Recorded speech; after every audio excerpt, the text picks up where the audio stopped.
3 দিন বন্ধ থাকার পর আবারও কর্মব্যস্ততা ফিরেছে খুলনার জ্বালানি তেলের ডিপোগুলোতে।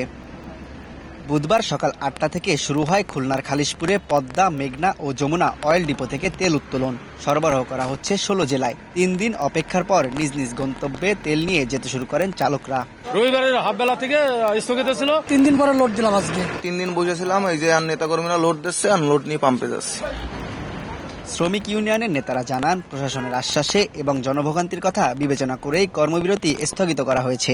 দাবি আদায় না হলে ফের কর্মসূচির হুঁশিয়ারি দেন তারা। যে দুর্ভোগ সৃষ্টি হয়েছে সেই দিক বিবেচনা করে নিজেরা দাঁড়িয়ে থেকে আমরা ট্যাঙ্করি তেল উত্তোলনের ব্যবস্থা আমরা করে দিয়েছি। যারা আমাদের আশ্বস্ত করেছেন তাদের প্রতি আমরা সম্পূর্ণ আস্থা রয়েছে। যদি কথা না রাখেন তাহলে আমাদের পরবর্তী কর্মসূচি আবার ঘোষণা করব আমরা। রোববার দুপুরে খুলনা বিভাগীয় ট্যাঙ্ক লরি শ্রমিক ইউনিয়নের সাধারণ সম্পাদক আলী আজিমকে গ্রেফতার করে পুলিশ। বিএনপির অফিস ভাঙচুরের মামলায় তাকে কারাগারে পাঠান আদালত। কর্মবিরতির কারণে জ্বালানি তেল শূন্য হয়ে পড়ে খুলনার অধিকাংশ পেট্রোল পাম্প।